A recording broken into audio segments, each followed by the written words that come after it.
Hi friends, Josh from the Narrate team here. This week, titled, Hello, My Name is Anxiety, Adam asked the question, what if the single biggest obstacle between you and thriving is your ability to manage your fear? And discusses what Jesus taught on fear. Hi, you guys. You have any plans today? Kickoff's not till 4:30, right? You almost live a whole day before the game even starts. You know, if you don't have kids down in Narrate, kids, I would just invite you, sidle up next to Jenny and ask for a tour of those space. It's incredible what she's done with that department, if we can use that phrase, in just the last couple of years. Couldn't be more proud of her. And in the process of stealing Jody from her team, which we talked about last week, I've learned a lot about Jenny's. She leads very, very well. So you'd do well to come alongside her. And like I said, if you don't have kids and you're not even interested in that, just ask her to show her the space. It used to be like, and here's 2 chairs, and that's where we do kids ministries. It's not that anymore. It's quite remarkable. So this morning what I want to do is, we've never done this before. In fact, I've never done this. I don't even know of another person or church that's ever done this, which means it could be a really, really bad idea. But what I want to do this morning is I want to start a series, part 1 of a series that we've been, I don't know if we'll ultimately call it this or not, but hi, my name is Anxiety. If you're around this place much, you know that anxiety is a pretty central part of my life, and I don't think I'm an expert on it. I think I'm a learner in it. And so it's been years in the making, but I'm ready to do a series. And so this morning I want to start that series, introduce that series, talk about the first step in that series. But then what's going to be new and what I've never done and never seen done before is we're going to introduce it this morning, and then we're going to walk away from it for 3 months. So we're going to start this conversation, challenge you, give you this thing to do if you choose to do it. And then next week, we're going to start another series. We're calling Add Value. Very excited for that series. That series will take us up to Easter Sunday. And on Easter Sunday, we're going to start a series from the Lord's Prayer or the Our Father, whatever your background is. And that series will kind of be like, can that prayer really help us stay connected? And then we'll get to Ales for Trails and Mother's Day. You have anxiety yet about your calendar? Because I just helped you see that you're only 3 months away from June. So sometime in late June, late May, early June, we're going to start part 2 of this series. And the reason why I want this giant gaping gap between the beginning and part 2 and 3 and 4 and 5, or however far we go, is I think this first step, I think it's going to take a few months to even begin to work on this. Like if you take the challenge, if you buy into my thesis here this morning, I think that the process of moving from unconsciously ignorant to consciously ignorant and the steps that happen there, I think it could take a few months to even begin doing this. So I want to, rather than do this series on anxiety and kind of blow through, like here's these 3 or 4 things that I've learned, I just want to talk about the first one, because the first one I think is so much work and involves so many different adjustments. And so we'll walk away from it, let you work on that, and then come back to it. So clear as mud, as they say. Here's where I want to start, you guys, is by asking the question, what if Jesus knows that the single biggest obstacle between you and him is fear? Like what if Jesus understands that the most likely inhibitor between you and the life he wants for you to have is your ability to manage fear? What if managing fear is this vital life skill that Jesus says, you got to know this? And what if, and I'll talk a little bit more about this, but what if the fact that we are a culture that seems to be almost epidemic on this anxiety deal, what if it has everything to do with this falsified idea that we can find a life where there is no fear? And what Jesus is saying, no, it's not about having a life where there is no fear. It's about having a life where you've learned to manage fear. You know, to me, one of the greatest promises Jesus offers is in John 10:10 when he said, the thief comes to steal and to kill and to destroy. I come that you may have life and have it to the full. This is Jesus going like, I wear the kung fu belt. I am the triple black belt when it comes to how is life best lived. And sure, our culture doesn't understand this about him. We see rules and regulations and religiosity. But if it's true, and if you're a Christ follower, you've acknowledged that Jesus is the best instructor on how to have life and the very best kind of life, what I want to suggest to you and get you thinking about is, what if Jesus says, if you're trusting me for that, then you got to trust me when I say your ability to manage fear is the most vital thing for you to work on. Now, many of you are here and you're not sure about the Jesus piece yet, and we respect that. In fact, in many ways, we built this place so that you could begin that conversation and find safe context to do that. Just met a gal after the 8:30 who introduced herself and said, I've been coming here for 4 years, hiding in the balcony, ready to talk. We've built it for you in mind. I guess let me reframe it.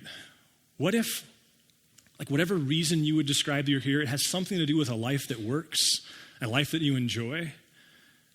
What if in order for that to happen, it's not about eliminating fear from the equation, it's about learning how to manage fear if you're to thrive. Now, on some levels, if that's true, and if it's true that thriving requires that we have the ability to manage fear, then I think in some ways we should be alarmed. Because we are in a culture, and I'm sure you've noticed this, like anxiety is a buzzword. It's a word that I use on a daily basis, and it's a word that 10 years ago I never used. It's a word that whether you're watching popular sitcoms or the nightly news or talking to therapists or teachers, it's everywhere. And in fact, statistically, it's everywhere. The most conservative of numbers I could find say that 1 in 5 Americans has what would very quickly be diagnosed as clinical anxiety. Now, let me just say this too. This morning's not about meds and no meds. It's not about therapy or no therapy. It's what I want to bring to the surface is if whatever the solution is doesn't end around managing fear, I think you should be suspicious. 1 in 5. Some go so high. I read one study where they said 54% of women and 46% of men. Now, healthcare costs in our country are skyrocketing. A full 1/3 of what we spend nationally on mental health, emotional health, both clinically and in private therapy, all of those different things, in hospital, out of hospital, a full 1/3 of it, they say, is on symptoms stemming from anxiety. Now, if you're a Christ follower, I actually think that could boost your confidence that Jesus is who he says he is. And if you're not, I think it's a provoking challenge. Because Jesus, if he knows what he's talking about, and here I just am so grateful for guys like Dallas Willard who point out, like, let's just take the Jesus was God and rose from the tomb thing and let's set it aside. Like, I believe that. We'll talk more about that. Let's just set it aside. Get rid of those things. And Jesus is historically still the greatest intellect who's ever lived, whose insights on the human condition and the human relationships are far surpass what anybody else can offer. And if that's true, if he really is the most brilliant man to ever walk the planet and God, then I think actually we should be encouraged. In fact, I think those stats encourage that that's true, because Jesus, if you were to catalog his teaching, had more to say on this whole issue of fear, or what we would call anxiety, than anything else. In fact, if you were watching some pregame today or watching a documentary of a football coach and his emphasis was protect the ball, don't fumble, don't throw picks, Peyton, like protect the ball, we got to win the turnover margin. Like if that's the emphasis you heard, then you would conclude that coach believes that the central, most vital thing of winning a football game is winning the turnover margin. If you were to catalog Jesus' directives, not his parables, not his stories, not where he's indirect, not when he doesn't end around and tells these kind of tells a directive, but mostly just shares a story. If you were to catalog Jesus' commands, and we talked about this a few weeks ago, he has more directives on not fumbling, more directives on not being afraid than anything else, which to me is fascinating in a culture that is more and more convinced that Jesus has nothing to say, is being overwhelmed by what I think could easily be called an epidemic of anxiety, and the incongruence or the irony of those two things. So what I want you to do this morning is I want to explore, like, why was it his most repeated command, and what does that have to do with anxiety? I want you to imagine that maybe it's 60 AD, and you're a resident of Corinth. Now, Corinth, we know Rome. Corinth, some would say, was the rival to Rome, or at least the next best thing to Rome in the Roman Empire, a very important seaport in what is today modern-day Greece. And imagine that you're a Gentile living in Corinth, which means you're a part of Rome. You're not a Jewish person. In fact, you don't even know a Jewish person personally. Like, it's kind of like Adam and who, and you've heard of Moses, but you don't really care about him, and you know there's 600 and some commands, and lots of them are freaky, and that's why you don't have anything to do with it. Like, imagine you don't have any Jewish background. What you have is a friend who became personal friends with the Apostle Peter, who proclaimed that he actually met the resurrected Christ. And because your friend met Peter, who met the resurrected Christ, your friend became a part of this. They didn't even call it Christians then, just followers of the way. Speaking of Jesus being the one who died for their sins and resurrected. And imagine in the process of your friendship with that guy, you also came to believe that the tomb really was empty, that Jesus really did have a resurrected body. And so all you know is Jesus died for your sin, and now all of a sudden the kingdom of God is crashing in and you know nothing else. Because you don't know the commands, you don't know the Old Testament, you don't know any of it. It's again like Adam and who? Like what does that have to do with anything? And imagine you go, because really your question is, okay, so what's next? What's next? What's next? Okay, I believe, so what do I do? And you go to this ecclesia. We would call it a church, which they would think of it in terms of a people. We would think of it in terms of a building, tragically.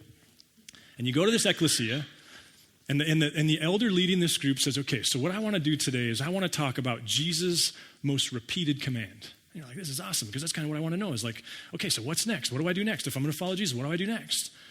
And this guy says, well, the first and most emphatic thing that Jesus said was you've got to learn how to manage fear. You're like, what? He says, yeah, his most repeated command is fear not. And maybe you're kind of like me and you kind of get bowed up when someone tells you not to do something. You're like, you don't tell me what to do. Like, you don't tell me not to be afraid. Like, and there's this like, is that even possible? Like, how does that work? I'm feeling afraid. Well, stop it off. Knock it off. Okay, I'll never do that again. Like, how does this even work?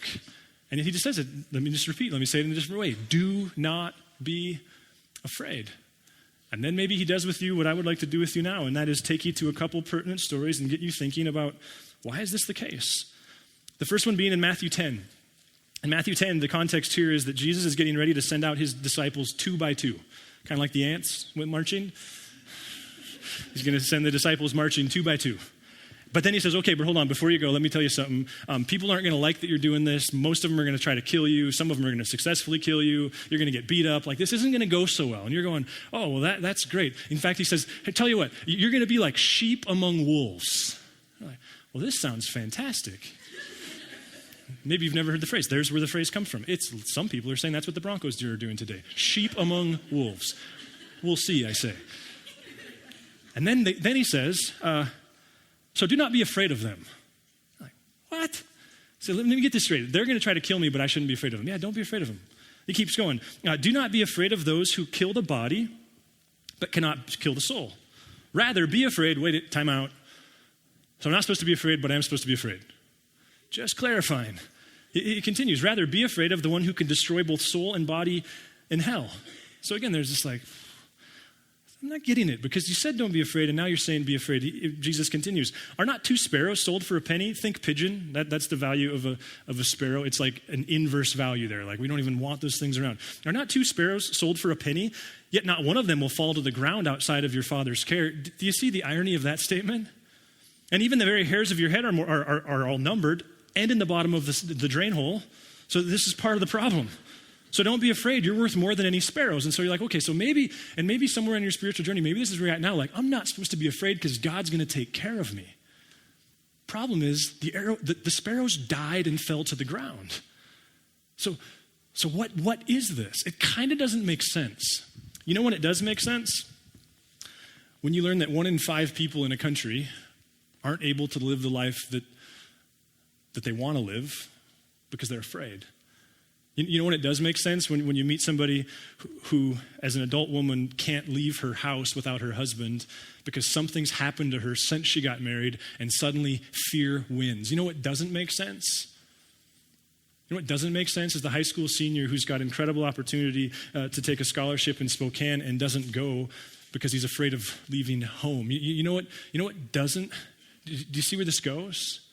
There's not a person in this room who's not impacted by anxiety, either personally or even, I think, more difficult to be in relationship with somebody that's struggling with anxiety and you can't really understand what their deal is because you're just going like, what? I don't understand.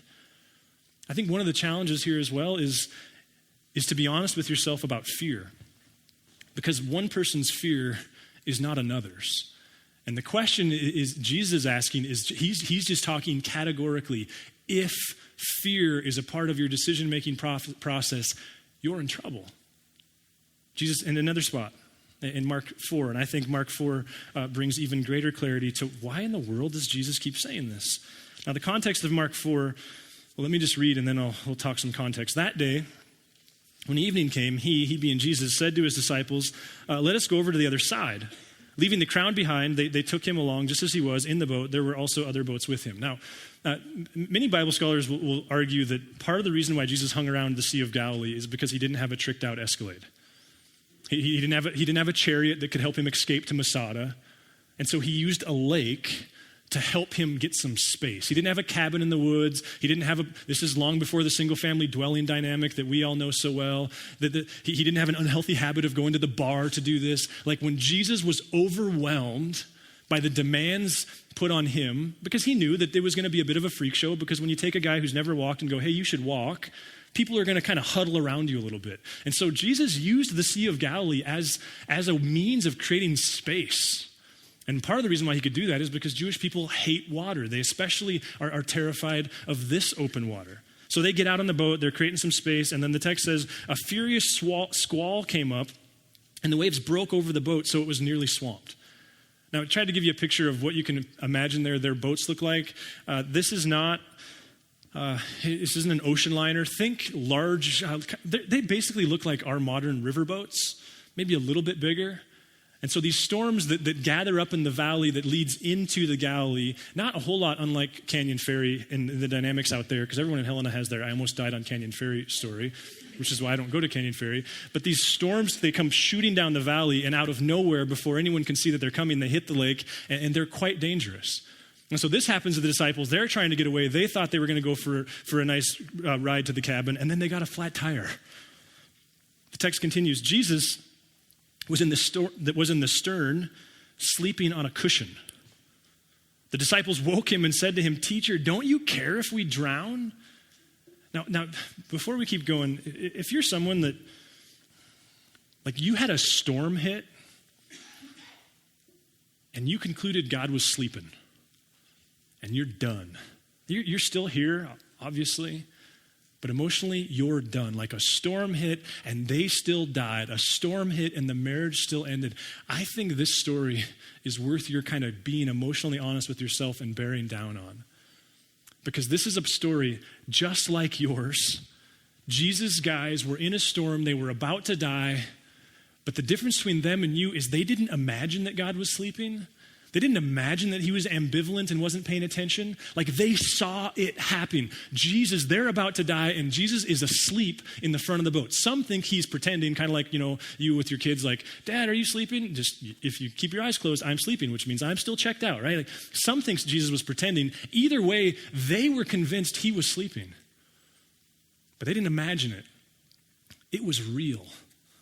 And they wake him up, and look what happens. He got up, he rebuked the wind and said to the waves, "Quiet, be still." Then the wind died down and it was completely calm. Then he turned to the disciples and said, "Why are you so afraid?" Which you go like, permission to speak freely, please? Because I was about to drown. Like, that's what happens when you drown, is you get afraid before that happens. In fact, if you are familiar with the characters in the text, you kind of go like, "Hey, where's Peter when you need him?" You know, the one who always speaks without thinking and then asks for forgiveness later, the one who just pipes. How is Peter not present here going like, seriously, like, give me a break. We're about to die. What do you mean, why were we so afraid? It's not in the text. It doesn't seem it happened. And here's why. Look what happens next. They were terrified, and they asked each other, "Who is this? Even the wind and the waves obey him." Now, I'm not an original language scholar, but I do plagiarize effectively those who are. And this is a terrible translation. In fact, you look across the translations and they all struggle with this. And the reason why is the Greek word phobio. It shows up in the noun and the verb form consecutively in this sentence. A more literal translation, go ahead to that next slide, would be this: they feared a great fear. So the emotion, the verb, the activity still happening.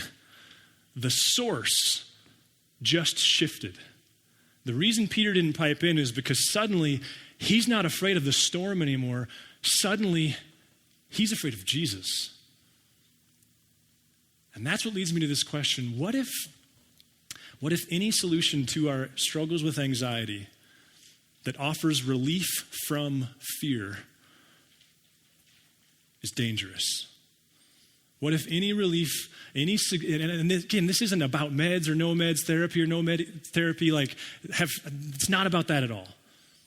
But as a person who struggles with anxiety, it is about what if any prescribed solution, and I use that term loosely, that promises that you no longer have to deal with fear is malpractice, I'll say.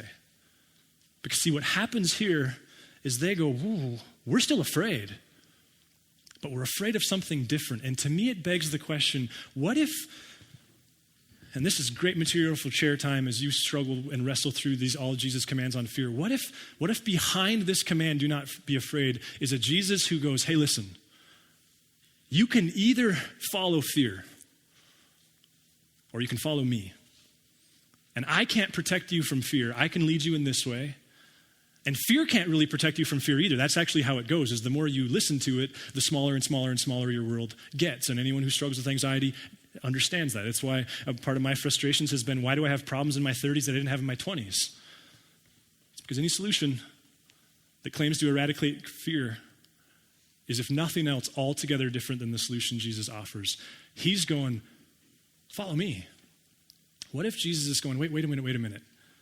The reason it is so vital that you learn to manage your fear, because if you don't, you can't follow me, because the life I'm calling you into will involve being dangerous and uncomfortable and altogether freaky.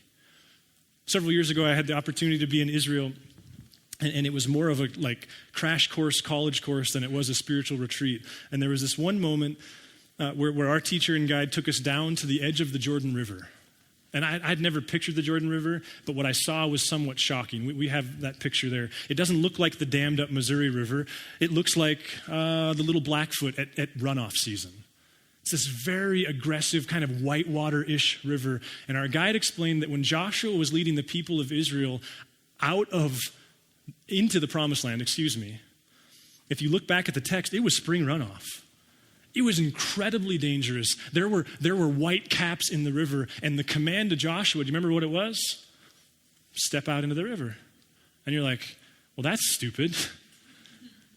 Step out into the river. And that was the first time I had anyone challenge me on this idea that if you say yes to fear, then it's going to be very difficult to follow Jesus. And in fact, I had this moment. He then, it was kind of the only kind of high spiritual, where he tried to get really come to Jesus-ish. I say that somewhat facetiously and somewhat not. But it was the only time where he really kind of challenged us to get personal with God. And he challenged us to get as deep into the water as we were willing to get, up to our waist or so. And I remember then grabbing this rock from the bottom of the river. I brought it home. It's in one of my bonsai trees at home. And it was this emphatic realization that I had of, wait a minute. I am sick and tired of following fear. What if that's what Jesus is getting at here? Maybe this will help, and man, it's a little self-absorbed because it's lots of me, but I'm self-absorbed. So this couple weeks ago, a few weeks ago, I was headed for a trail run, and that's kind of my routine. And it's January, it's cold. My wife had to go to work that morning, so it's even earlier than normal. I've got my headlamp on and all of my gear, and I've got these awesome pre-spiked Solomon shoes that I could run up the side of a tree with. They're great, but it's also road season because you don't run trails, and they're mostly because it's dark. So I'm out on this run. I knew I had enough time to do about 4.5 miles. I was coming up on this spot, which would be the 1.5 mile mark, and at that point, I have three options in front of me. The first one, I never do this one. The first one is, it's because I'm going up the Davis Gulch, and so the first one is to take the Eagle Scout trailhead and take those switchbacks up into the Ascension system. I do that all the time when it's daylight, but the thought of doing that in the dark is just horrible to me. My imagination runs wild, and I picture mountain lions and bears and ostriches and all kinds of things that might harm me in the dark. Never do that. Other option, and I do this every once in a while, is just keep going up Davis Road, and it's dark, and I've got a headlamp, but I figure, well, if something bad happens, I'll just lay down on the road and flag down somebody, and they can take me to my mom. I do that sometimes, because then I double back, and there's my 4 miles. What I normally do is I just turn around, and I take kind of a longer way home and get my 4.5 miles in. Well, this day, I'm thinking all about this stuff, and anxiety, and what I feel like I'm starting to understand about what Jesus emphasized, and I just go I'm going left. I'm going up the switchbacks. Terrified of it. That's why I'm doing it. And no sooner did I make that decision. I haven't even gotten to the intersection yet. No sooner did I make that decision. I had this realization of it was almost like superstition. Wait a minute. You're disturbing the entire formula. Like you feared fear. You feared this your whole life, and nothing bad has happened. Now you're going to go up the trail. Now you're going to see a mountain lion. Now all these bad things will happen. And it was like, and I don't mean this to be too freaky, but it was like I realized in the moment that I've struck a deal with fear. And the deal sounds like this: respect me and I'll take care of you. Disrespect me and I'll punish you. And I wonder, as you analyze your own struggles, how much maybe that might have been a part of your kind of family of origin. Don't disrespect me. Don't do that, because I take care of you. And I stopped and I pulled my phone out of my pocket, and for me, this was an enormous aha, and I wrote down, fear doesn't protect me. God protects me. And then I took a left and took 3 steps and turned around and ran home. Just totally kidding. I've done it a couple times now, and it's like, what was I so afraid of? This is nothing. And that's how it works, right? But ever since then, I just, over and over again, I've realized, like, anxiety for me, and this is, I guess, for you to consider, it's a deal that I've made.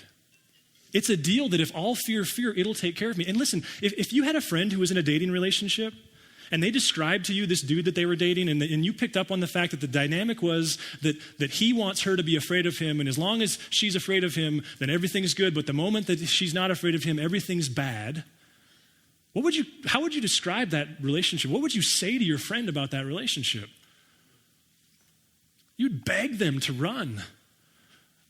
If you were talking to an athlete who was on a team and he was describing that the dynamic of the coaches is that they need those players to be afraid of them, and as long as they're afraid of them, they have a spot, but the moment they're not afraid of them, they don't have a spot, what would you assume about that person?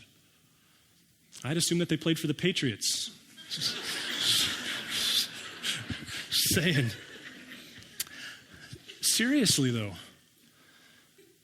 Listen, as parents, we all know this is the easy way to parent, but is it best? And there's not a spouse in the room that hasn't struggled to do this. There's not a leader in the room that hasn't struggled. But what if what Jesus is doing here is going, hey, listen, you can either trust your fear to take care of you, or you can recognize that a life without fear is not an option, but a full, abundant life with me is. You know, I want to do some more research on this and even some experimenting, but I wonder, how is anxiety any different than alcoholism? Like, if an alcoholic at their core, and an alcoholic who's not recovered, if an alcoholic is someone who has urges for alcohol that they can't say no to, well, what is a person who's struggling with anxiety? How is it any different? And again, I'm not saying that doesn't mean you need help to get back on the ladder. I'm not saying it doesn't mean that you might need some meds. I'm not trying to speak to that. But isn't a struggle with anxiety an unhealthy yes to the impulses of fear? Like, if alcoholics have this urge to drink and they can't resist it, you tell me, those of you who struggle with anxiety, isn't it the same thing? I feel much better if I just say yes to the urge. You know, a recovered alcoholic, they never reach the point where they declare, I'm not an alcoholic. A healthy alcoholic is the person who's developed the skill set necessary to say no to the urges. I guess what I'm wondering is, what if what Jesus is saying about fear is, if you don't have the ability to say no to the urges, you can't thrive. It won't work for you. Maybe we could say it this way. Go ahead, next slide. What if dealing with anxiety starts by acknowledging that fear doesn't love you? What if dealing with anxiety starts by acknowledging that fear doesn't care about you? What if dealing with anxiety starts by acknowledging that fear can't be trusted? Now, for those of you that are Christ followers, I think there's a whole study you can do here on idolatry, and there's a challenging question to go, wait a minute, has your fear, because for me, it's like it's an embodied person who stands over my shoulder and goes, you listen to me and we're good. And it makes perfect sense to me why Jesus goes, fear not. Like, who are you going to follow? Who are you picking? And it's why I would challenge you, if your solution to your fear is to never have it, I'd be suspicious of that. What if the reason, or at least part of the reason, there's this almost epidemic struggle is because we've had it so good that we've forgotten that fear is a part of life. And that part of what we have to do is have purposes and callings that make the fear worthwhile. That pushing into the pain is the very best way to live. See, here's my challenge to you. And again, I understand some of you might be so offended you'll never come back, and some of you might buy into this, and some of you might not. To the degree that I can be helpful to you in my own struggle, here's my challenge to you. Never make a fear-based decision. I am perfectly comfortable saying that I'm a recovering anxiety person. I don't know how I put that in better verb tense. And for me, my recovery isn't saying no to that drink and no to that drink. It's recognizing every moment that I come up against an opportunity to make a decision based upon fear and saying no to that impulse. And so a kid comes home and says, "Hey, Dad, can I go to my friend's Super Bowl party?" And I think to myself, well, no. I mean, and then I don't say this, but what I think to myself is, well, no, you can't go to your friend's Super Bowl party because that leads to a precedent. And then in high school, you're going to your friend's Super Bowl parties. And high school Super Bowl parties involve a lot of bad beer and getting drunk and a DUI and going to jail. So no, you can't go to a Super Bowl party. See, I can couch the fear-based decision really, really well. I can couch it with religiosity. I can couch it with all kinds of family and moral ethics. But underneath it all, it's fear driving the ship. I can do it with a report card. I can do it with the staff when they ask me for something, and I come up with all these extravagant leadership explanations for why the answer is no. I can do it on a trail run where I'm like, oh man, I'm tired and my stomach hurts and I'm going to turn around. When in fact what's going on is I'm afraid and I think I might collapse and die on the side of the trail, which is stupid, but I feel that way anyway. And so I'm going. Here's my challenge. What if you would become consciously aware? I was telling a friend the other day, you guys, even if you don't struggle with anxiety, I challenge it. You could start sounding like kind of a creepy, hyper-spiritual dude because it's like a matrix. It's everywhere. You start paying attention to how often you come to this fork in the road where you get the chance to make a fear-based decision or not. It'll freak you out. It's all the time. What if dealing with our fear starts by, first of all, becoming emotionally aware of all those intersections? Here's the way I'm doing it is it's a few minutes in the morning. It's just a fraction of my chair time. Just going, okay, Lord, got a couple minutes. When were those forks in the road where I had a decision to make? And they might seem trivial to anybody else. They're not trivial to me because I know following you means learning to say no to fear. And then just confessing them, because that's part of what it means, is to acknowledge I'm going to screw up more than I'm going to succeed. It means circling back to someone I love and going, hey, wait, sorry, I blew that up because I was afraid. And I covered it with all kinds of other words. And for me, the boost of energy within all of this is something Paul said to Timothy in 2 Timothy. He said, go ahead, next slide. He said, for God has not given us a spirit of fear. It's not the way he rolls, but of power and of love and of a sound mind. And I got to tell you, whether it's on the trail run or whatever it is, when I can catch myself in the moment, at that moment, I only have to recite that verse in my head a few times before my brain is in a completely different spot. And like the disciples on the raging Sea of Galilee, suddenly I'm going, oh, wait a minute. It was never about not drowning. It was about following you. So there's my 3-month challenge. Maybe even it takes the next step. Maybe you need to find some other people who struggle with anxiety and do your own little anxiety AA where you just kind of acknowledge to one another, I said yes to fear last week, and I said no in this instance. A verse to be memorized, an intersection to be identified, maybe some relationships to form. Let me pray. God, there are so many layers. So many layers clinically, so many layers chemically, so many layers spiritually, Lord. And yet there's not a topic that you're more clear on than this issue of fear. Lord, whether it's of dying or a financial crisis, the loss of a child, or lions and tigers and bears, God, would you Would you awaken us by your Spirit to these intersections, to these forks in the road? And would you empower us to step into, not out of fear? Amen. If you would like to engage further with Narrate Church, you can find contact information online, www.narratechurch.org. We would love to hear from you.